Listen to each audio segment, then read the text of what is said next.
ತಂದೆ ಮನೆ ದೇವರಾದ ಮಾರುತೇಶ್ವರ ಬಡತನದಲ್ಲಿ ಹುಟ್ಟಿಸಿದೆ, ಸಂಸಾರೆಂಬ ಮೆಟ್ಟಿ ನಡೆದಿ ನಿನ್ನೆ ನಂಬಿಕೊಂಡ ದೋಣಿಯಲ್ಲಿ ಜೀವನ ಸಾಗಿಸುತ್ತಿರುವ ನಮ್ಮ ಬಾಳಿನಲ್ಲಿ ಯಾವುದೇ ಕೆಟ್ಟ ದುಷ್ಟ ಶಕ್ತಿ ಬೀಳದಂತೆ ನೀನೇ ಕಾಪಾಡಬೇಕು ತಂದೆ, ನೀನೇ ಕಾಪಾಡಬೇಕು.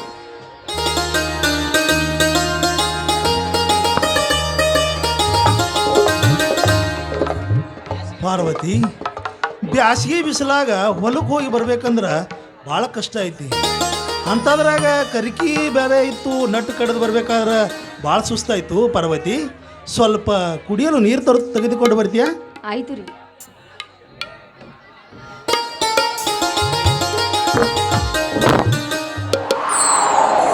ಸ್ವಾಮಿ ತೆಗೆದುಕೊಳ್ಳಿ.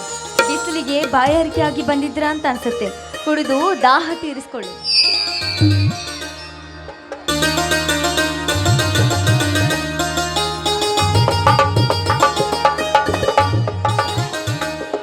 ಬಾಬಾ, ಈಗ ಸಮಾಧಾನ ಆಯ್ತು ನೋಡ ಪಾರ್ವತಿ.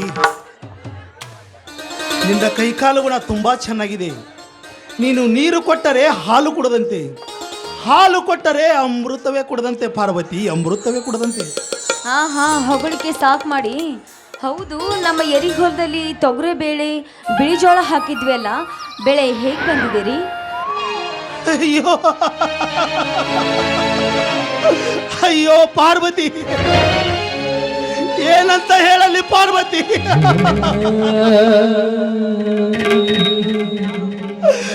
ಅಯ್ಯೋ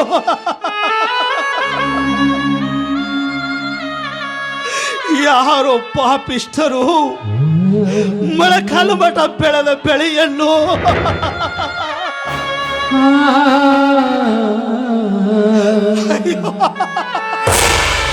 ಹರಿಗೆ ಹೋಗಿದ್ದಾರೆ ಪಾರ್ವತಿ, ಹರಿಗೆ ಹೋಗಿದ್ದಾರೆ.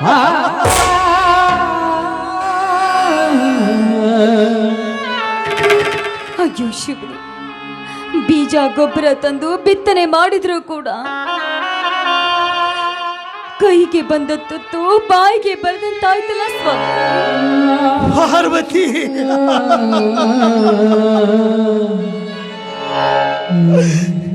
ಇಲ್ಲಿ 2 ತಿಂಗಳ ಕಳೆದಿದ್ದಾರೆ. ಚಿನ್ನದಂಥ ಮನೆ ಒಳಗಿರ್ತಿತ್ತ ಪಾರ್ವತಿ.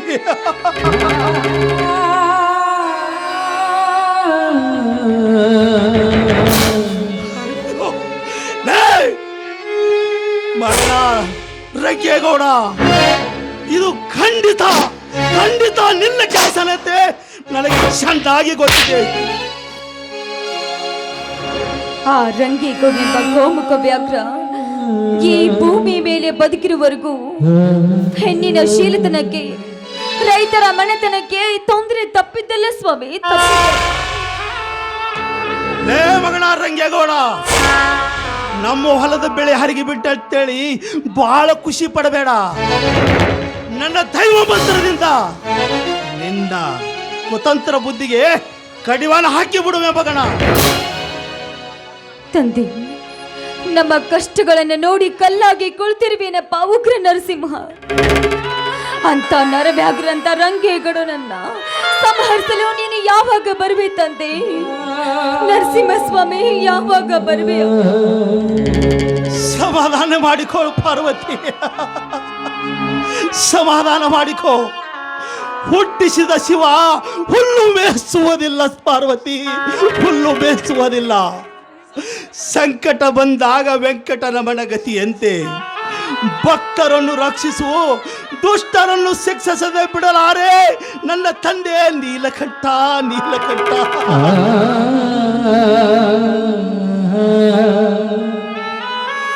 ಸ್ವಾಮಿ, ಮಳೆ ಇಲ್ಲದೆ ರೈತರು ಹೇಗೆ ಬದುಕಬೇಕು ಸ್ವಾಮಿ? ಅವರ ಬಾಳು ಕಣ್ಣೀರಿನ ಕಳಲಲ್ಲಿ ತೇಲಾಡಬೇಕಾಗುತ್ತೆ ಸ್ವಾಮಿ. ಬರಗಾಲ ಭುವನಿಗೆ ಭೂಮಿ ತತ್ತರಿಸಿ ಹೋಯಿತು ಪಾರ್ವತಿ, ತತ್ತರಿಸಿ ಹೋಯಿತು. ಅದೇ ರೀತಿ ಕರೋನಾ ಎಂಬ ಮಹಾಮಾರಿಗೆ ಇಡೀ ಜಗತ್ತವೇ ತತ್ತರಿಸಿ ಹೋಯಿತು ಪಾರ್ವತಿ, ಇಡೀ ಜಗತ್ತವೇ ತತ್ತರಿಸಿ ಹೋಯಿತು. ಸ್ವಾಮಿ, ಕೊರೋನಾ ಎಂಬ ರೋಗ ಅಷ್ಟೊಂದು ಭಯಾನಕ ಏನ್ರಿ? ಅದಕ್ಕೆ ಊರಿನ ಜನ ಎಲ್ಲ ಬಾಯಿಗೆ ಮಾಸ್ಕ್ ಹಾಕಿ ವ್ಯಾಕ್ಸಿನ್ ಹಾಕಿಸ್ಕೊಳ್ತಾ ಇದ್ದಾರಲ್ವೇನ್ರಿ? ಬಬಲಾದಿ ಸದಾಶಿವ ಮುತ್ಯರ ವಾಕ್ಯ ಖರೆಯಾಯಿತು ಪಾರ್ವತಿ. ಎಲ್ಲರ ಬಾಯಿಗೆ ಬಾಯಿ ಜಾಳಿಗೆ ಬರುತ್ತದೆ ಎಂದು ಸಂದೇಶ, ಎಚ್ಚರ ಒಂದು ಸಂದೇಶ ಇಟ್ಟು ಸಾರಿ ಹೇಳಿದ್ದಾರೆ ಪಾರ್ವತಿ, ಸಾರಿ ಹೇಳಿದ್ದಾರೆ. ಹೌದು ಸ್ವಾಮಿ, ಮುತ್ಯಾರು ಹೇಳಿದ ಮಾತು ನಿಜವಾಯಿತು. ಬಾಯಿಗೆ ಮಾಸ್ಕ್ ಹಾಕುವಂತ ಪರಿಸ್ಥಿತಿ ಬಂತು ಸ್ವಾಮಿ. ಆ ಸದಾಶಿವ ಮುತ್ಯಾರ ಆಡಿದ ಮಾತು, ನುಡಿದ ವಾಕ್ಯ ಯಾವತ್ತೂ ಸುಳ್ಳಾಗುವುದಿಲ್ಲ ಸ್ವಾಮಿ. ನಿನ್ನ ಮಾತು ನಿಜ ಪಾರ್ವತಿ. ಬಬಲಾದಿ ಸದಾಶಿವ ಮುತ್ಯರು ಸಿದ್ಧಿಯ ಪುರುಷರು, ಅವತಾರ ಪುರುಷರು, ಸಾಕ್ಷಾತ್ ದರಿಗಿಳಿದ ಭಗವಂತ ಶಿವನ ಸ್ವರೂಪ ನಮ್ಮ ಬಬಲಾದಿ ಸದಾಶಿವ ಮುತ್ಯರು ಪಾರ್ವತಿ, ನಮ್ಮ ಬಬಲಾದಿ ಸದಾಶಿವ ಮುತ್ಯರು. ಸ್ವಾಮಿ, ಹಾಗಾದ್ರೆ ನಾಳಿಗೆನೇ ಬಬಲಾದಿಗೆ ಹೋಗಿ ಸದಾಶಿವ ಮುತ್ಯಾರ ಆಶೀರ್ವಾದ ಪಡೆದುಕೊಂಡು ಬರೋಣ. ಶೀತಿ ಮನಿಸಿಕೋತೈತಿ ಬಬಲಾದಿ ಬೊಬ್ಬಿ ಹೊಡಿತಿತ್ತಂತ ಅವತ್ತೆ ಅಬ್ಬರ್ ಸೇರಿದರು. ಹರಿಯುವ ಹಾವಿನ ಗಂಡ, ಉರಿಯುವ ಕಿಚ್ಚಿನ ಗಂಡ, ಬಂಡ ಮುಸಲರ ಗಂಡ, ಬೆಂಕಿ ಬಬಲಾದಿ ಸದಾಶಿವ ಮುತ್ಯರ ದರ್ಶನವನ್ನು ಪಡೆದು ಧನ್ಯರಾಗೋಣ ಪಾರ್ವತಿ, ಧನ್ಯರಾಗೋಣ. ಸ್ವಾಮಿ, ಕಡು ಬಡವರ ಗಂಗಾ ಕಲ್ಯಾಣ ಯೋಜನೆಯಲ್ಲಿ ನಮ್ಮ ಹೊಲಕ್ಕೆ ಟಿಸಿ ಕುಂದಲು ಅರ್ಜಿ ಹಾಕಿದ್ರಲ್ಲ, ಅದು ಏನಾಯ್ತು ಸ್ವಾಮಿ? ಪಾರ್ವತಿ, ನಮ್ಮ ಹೊಲಕ್ಕೆ ಬೋರ್ ಹಾಕ್ಸಿಕೊಳ್ಳಂತೂ ಮಂಜೂರಾಗಿ ಬಂದಿತ್ತು. ಕುತಂತ್ರ ರಾಜಕಾರಣಿ ರಂಗೇಗೌಡ ನನ್ನ ಹೆಸರು ತೆಗಿಸಿ ತಮ್ಮ ಹೊಲಕ್ಕೆ ಬೋರ್ ಹೊಡಿಸಿಬಿಟ್ಟ ಪಾರ್ವತಿ, ತಮ್ಮ ಹೊಲಕ್ಕೆ ಬೋರ್ ಹೊಡಿಸಿಬಿಟ್ಟ.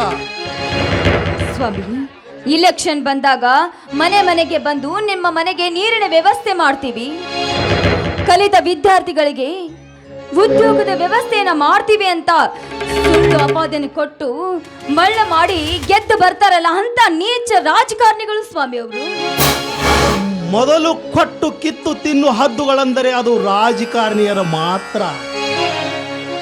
ರೈತ ಮತ ಬಾಂಧವರೇ, ನೋಟಿಗೆ ಆಸೆ ಪಡದೆ ಒಬ್ಬ ಒಳ್ಳೆ ವ್ಯಕ್ತಿಗೆ ಹೋಟ್ ಹಾಕಿ ಆರಿಸಿ ತನ್ನಿ, ಅಂದಾಗ ಮಾತ್ರ ನಮ್ಮ ಗ್ರಾಮ ಉದ್ಧಾರ ಆಗುವುದು.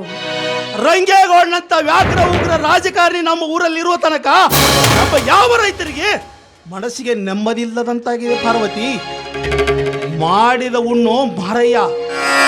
ರೈತರ ಶಾಪ ಅವನಿಗೆ ತಟ್ಟಲಾರದೆ ಬಿಡಲಾರದು ಪಾರ್ವತಿ, ತಟ್ಟಲಾರದೆ ಬಿಡಲಾರದು.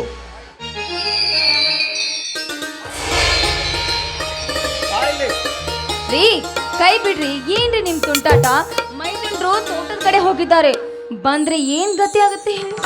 ಪಾರ್ವತಿ, ಮದುವೆಯಾಗಿ 10 ವರ್ಷ ಕಳೆದರು. ಮಡಿಲಲ್ಲಿ ಮಗುವಿನ ಜೋಗಿಳ ಲಾಲಿ ಕೇಳುವ ಭಾಗ್ಯ ಆ ಭಗವಂತ ಇನ್ನೂ ಬರ್ದಿಲ್ಲ ಅಂತ ಕಾಣುತ್ತೆ. ನೀವು ತುಂಬಾ ರಸಿಕರಪ್ಪ. ಕ್ರೇಜಿ ಸ್ಟಾರ್ ರವಿಚಂದ್ರ ಇದ್ದಾಗೆ ಇದ್ದ ನನ್ನ ಗಂಡ.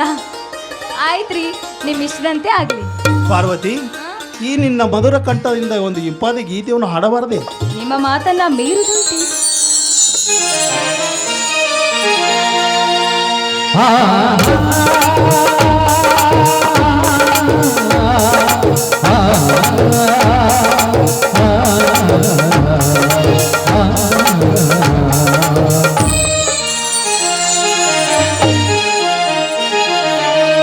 ಸದಾ ಕಣ್ಣಲ್ಲಿ ಪ್ರಳಯ ಸದಾ ನನ್ನಲ್ಲಿ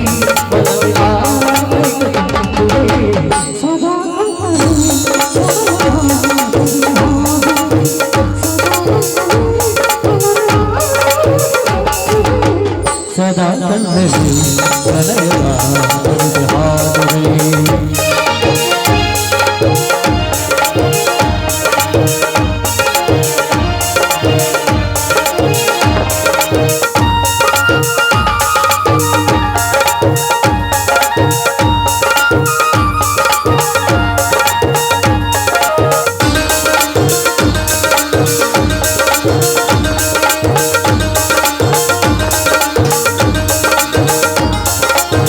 ಕಣ್ಣೆರಡು ಕಮಲಗಳಂತೆ ಗುರುಗಳಂತೆ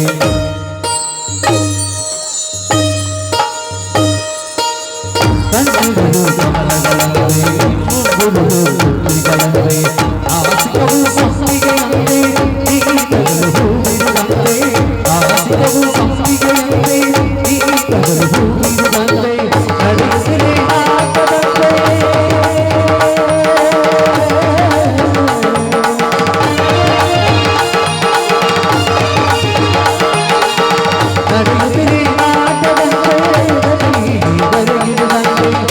ಈ ಚಂದಗೆ ಸೋತೆನು ಸೋತೆ ನಾನು ಸದಾ ಕಲ್ಲಲ್ಲಿ ಕಳೆಯದ ಹಾಗನೆ ಸದಾ ನನ್ನಲ್ಲಿ ಒಲವೇ ಆವರಿಸಿ ಬಂದುರಿ.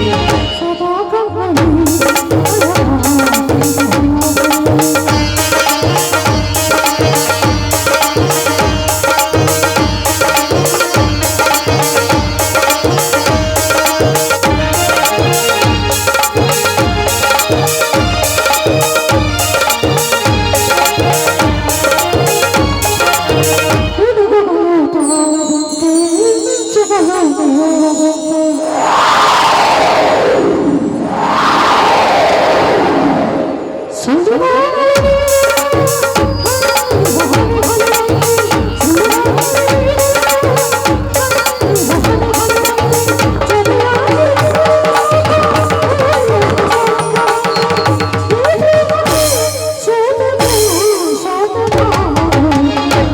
ನನ್ನಲ್ಲಿ ಕಳೆಯದ ಹಾಗನೆ ಸದಾ ನನ್ನಲ್ಲಿ ಒಲವೇ ಆವರಿಸಿ ಬಂದುರಿ. ಸದಾ ಕಲ್ಲಲ್ಲಿ ಕಳೆಯದ ಹಾಗನೆ